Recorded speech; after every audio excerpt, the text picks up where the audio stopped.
Bonjour à tous, notre invité aujourd'hui, le porte-parole du gouvernement. Bonjour Gabriel Attal. Bonjour. Avec le variant anglais qui est désormais présent dans 1% des tests Covid positifs en France, est-ce qu'on doit craindre un nouveau reconfinement, ce qui serait le troisième confinement, ou un couvre-feu généralisé? Qu'est-ce qu'il faut attendre? Depuis le début de cette crise, on regarde la situation en permanence, jour après jour, nombre de contaminations, la pression sur l'hôpital, et on prend systématiquement les mesures nécessaires pour protéger les Français et éviter que notre hôpital soit débordé. Ça nous a poussé à faire un deuxième confinement, vous vous en souvenez, au mois de novembre. À l'époque, on nous a dit est-ce que vous n'en faites pas trop? Est-ce que c'est pas trop tôt? La réalité, c'est que ça nous a permis de casser la courbe du virus dans cette deuxième vague et qu'aujourd'hui, le virus circule moins chez nous que chez nos voisins qui ont dû reconfiner une troisième On fois. en tire les bénéfices là, de ce reconfinement? Oui, je pense. Et puis surtout, c'est les Français aussi qui ont été très responsables et qui ont fait des efforts. Et aujourd'hui, il n'y a pas de reconfinement prévu à court terme, décidé à ce stade. Ce qui est certain, c'est que le virus continue à circuler, qui circule qui est plus fort dans certains territoires que dans d'autres, mais globalement qui circule en France, et que donc il faut faire très attention et prendre des décisions pour le freiner le plus possible. C'est ce qu'on a commencé à faire avec le couvre-feu avancé à 18h dans un certain nombre de territoires, et c'est ce qu'on va continuer à faire. Est-ce que ce couvre-feu montre des enseignements? En tout cas, est-ce que c'est positif? Certains territoires, 25 départements, sont un couvre-feu aujourd'hui à 18h. Est-ce que ça, on a déjà un retour d'expérience? On a échangé sur ce sujet en Conseil de défense autour du président de la République hier. Et ce que nous ont dit les experts scientifiques qui participent au Conseil de défense, c'est que pour ce qui est des départements où on a mis en place le couvre-feu à 18h en premier, c'est-à-dire le 2 janvier, une quinzaine de départements de l'Est, on commence aujourd'hui à mesurer des effets. Ça veut dire quoi? Ça veut dire que l'épidémie augmente partout en France, que dans la plupart des territoires, elle augmente assez fortement. Oui, elle augmente fortement. Et que dans les départements où le couvre-feu a été avancé à 18h en premier, autour du 2 janvier, elle augmente moins fortement, mais elle augmente quand même. Donc on voit que ça a un rôle dans le freinage de la circulation du virus, mais ce n'est pas suffisant, évidemment, pour amorcer une décrue du virus dans notre pays. Donc tous les regards se tournent maintenant vers la vaccination. Alors avec la menace du variant anglais dont nous venons de parler, mais avec des contaminations qui sont toujours élevées, près de 20 000 par jour encore en ce moment, c'est une course contre la montre, Gabriel Attal, qui s'est enclenchée. Est-ce qu'on peut aller encore plus vite dans la vaccination? On sait que ces débuts sur la pointe des pieds vous ont valu de sévères critiques de l'opposition. L'accélération est là, mais est-ce qu'on peut aller encore plus vite? D'abord, oui, on a accéléré. Et là, on peut accélérer et simplifier. C'est effectivement sur les organisations, etc. On l'a fait. On a lancé la vaccination des soignants de plus de 50 ans beaucoup plus tôt que ce qui était prévu. Et on démarre lundi prochain la vaccination des plus de 75 ans en ville, ce qui là aussi est plus tôt que prévu. Ce qui nous conditionne et qui va nous conditionner, nous comme tous les pays dans le monde, et singulièrement les pays européens, c'est les doses dont on disposera pour vacciner. La réalité, c'est qu'aucun pays dans le monde ne dispose de suffisamment de doses aujourd'hui pour vacciner d'un coup toute sa population. Tous les pays dans le monde reçoivent progressivement des doses parce que les chaînes de production ne sont pas infinies, qu'elles tournent 24 heures sur 24, 7 jours sur 7, mais ça prend un peu de temps. Et donc, progressivement, on va recevoir des doses. On reçoit le même nombre de doses par habitant que nos voisins européens. Et notre objectif, c'est de vacciner 15 millions de Français vulnérables d'ici à l'été. Cet objectif est tenable? Est-ce qu'il y aura assez de vaccins? Oui, c'est l'objectif. Ce que je dis, c'est qu'il y a des commandes qui ont été faites auprès de 5 laboratoires. Qu'à ce stade, 2 d'entre eux ont obtenu une autorisation des agences de santé pour être mis sur le marché. Qu'on attend les essais cliniques et les autorisations pour d'autres laboratoires. On a commandé d'ici à cet été, précommandé auprès de tous ces laboratoires, de quoi vacciner quasiment 30 millions de personnes, justement en intégrant le fait que peut-être qu'un certain nombre de ces laboratoires ne verraient pas leur vaccin aller jusqu'au bout de la course parce que l'essai se révélerait non concluant ou parce qu'ils ne recevraient pas d'autorisation. Donc on a de la marge pour pouvoir vacciner nos objectifs. Il y a un premier cap, c'est fin janvier. Le gouvernement a annoncé 1 million de personnes vaccinées. On est à peu près un peu plus de 200 000 aujourd'hui. On est le 14 janvier, il reste 15 jours. On peut faire tout ce plan de charge, on peut l'assumer dans les 2 prochaines semaines? Oui, hier, on a vacciné plus de 50 000 personnes sur la seule journée d'hier. Et ça va encore une fois continuer à prendre de l'ampleur, puisque à partir de lundi prochain, les personnes âgées de plus de 75 ans, où qu'elles résident, pas uniquement en maison de retraite, pourront se faire vacciner en prenant rendez-vous dès demain, d'ailleurs, puisque c'est demain qu'ouvre la plateforme pour prendre rendez-vous. Donc oui, on a effectivement de quoi vacciner un peu plus d'1 million de personnes sur cette première phase qui couvre le mois de janvier. Et évidemment, on sera en capacité de le proposer à plus d'1 million de personnes. Il y a une autre préoccupation, c'est le malaise des étudiants. Il y a déjà eu 2 tentatives de suicide à Lyon notamment. Qu'est-ce qu'on peut dire aux étudiants qui sont privés d'amphi, qui sont privés de contact, qui ne voient pas leurs copains de fac, qui n'ont plus ces réseaux-là?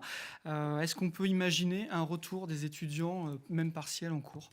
Alors, on a commencé à faire revenir des étudiants à l'université depuis quelques jours maintenant. En tout cas, depuis le 4 janvier, les universités ont le droit de faire revenir quelques étudiants. C'est très limité, puisque c'est des groupes de 10 étudiants à raison de quelques heures par semaine sur convocation. Et c'est des étudiants qui sont les plus vulnérables, c'est-à-dire ceux qui sont en première année de licence ou qui souffrent de troubles personnels.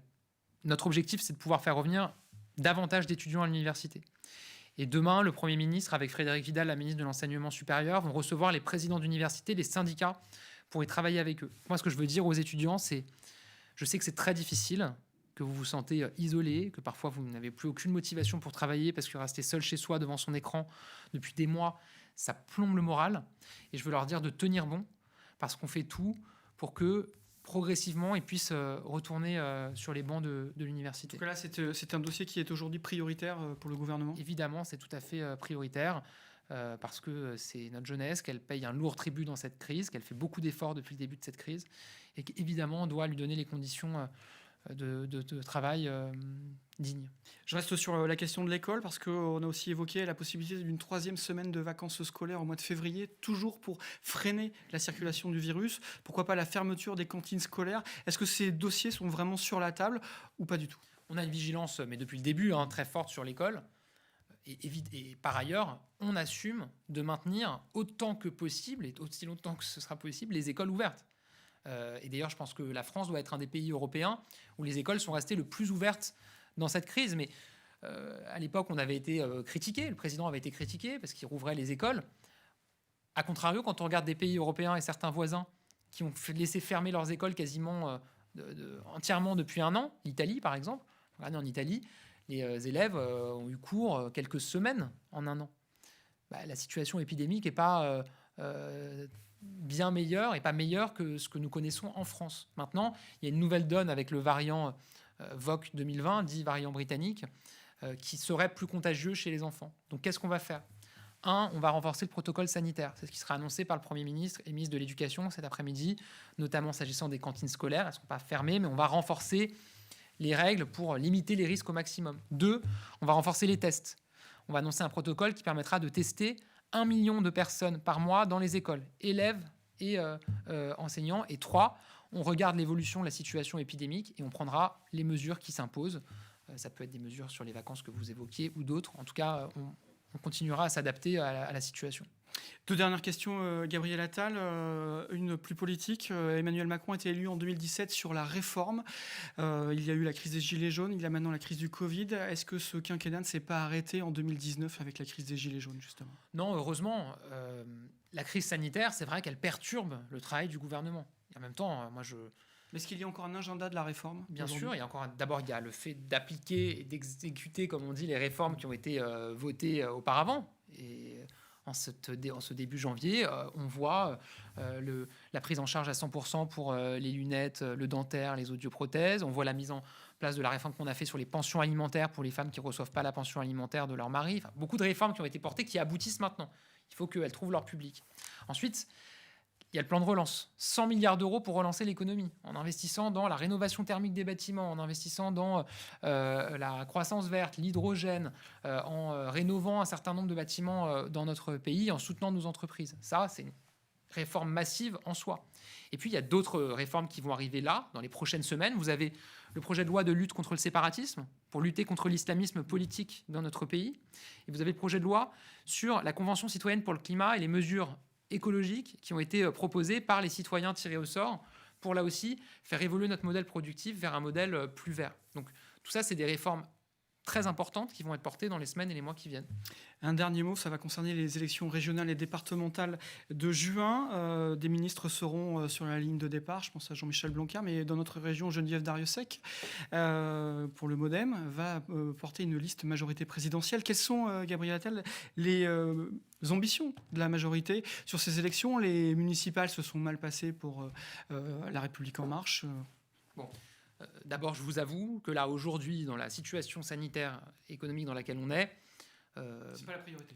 Non, en tout cas, moi, en tant que porte-parole du gouvernement, c'est pas un sujet qui m'occupe beaucoup, en tout cas auquel je pense beaucoup, parce que les Français nous attendent sur la gestion de cette crise. Et c'est ce qui nous mobilise vraiment en permanence s'agissant du gouvernement. Mais ces élections vont arriver, et évidemment, la majorité aura un rôle dans ces élections. Je parlais tout à l'heure de la relance économique. Si on veut que les 100 milliards d'euros qu'on met sur la table pour relancer l'économie trouvent leur public, il faut qu'on ait des régions partenaires de ce plan de relance. Et donc oui, la majorité présentera des candidatures, notamment pour permettre à ce plan de relance de toucher les Français et qu'ils puissent en bénéficier. Moi, je connais très bien Geneviève Darrieussecq, parce qu'on a travaillé ensemble sur le service national universel quand j'étais secrétaire d'État à la jeunesse. C'est une femme qui a une très grande expérience, une expérience d'élu local à Mont-de-Marsan, qui a cette expérience, qui a beaucoup de talent, beaucoup d'idées aussi, beaucoup d'envie. Et c'est un vrai atout pour la majorité ici en Nouvelle-Aquitaine. On a des atouts aussi en Gironde, chez les députés. Je crois que pour les départementales, c'est le député Florian Boudier qui a été... Florent Boudier plutôt, qui a été désigné pour coordonner ce travail. Et donc oui, je peux vous Quels enseignements vous avez tirés finalement de ces municipales? Parce qu'au départ de cette campagne si particulière, vous étiez prêt à faire des alliances et à droite et à gauche. Est-ce que ça, on a vu que ça n'avait pas fonctionné, ce sera encore une des lignes de conduite pour ces élections, si elles vont au bout, bien entendu, parce qu'on se projette sur juin, on ne connaît pas encore l'état de la situation sanitaire à ce moment-là? Encore une fois, moi je ne suis pas en charge du parti La République En Marche, je ne m'occupe pas de la stratégie sur les élections. Moi, je vais vous dire ce qui m'a marqué dans les récents dans les scrutins des municipales, c'est que finalement... on voit qu'il y avait une attente d'une clarté la plus grande possible dès le premier tour et même très en amont du premier tour. Et que finalement des accords d'entre-deux tours, des fusions de listes ne donnaient pas une dynamique particulière, quand bien même arithmétiquement les choses pouvaient s'additionner. Et donc je pense que ça, c'est un enseignement qui peut nous éclairer pour les élections régionales. Merci Gabriel Attal d'avoir été avec nous. On se retrouve très vite avec un nouvel invité. L'info continue sur TV7.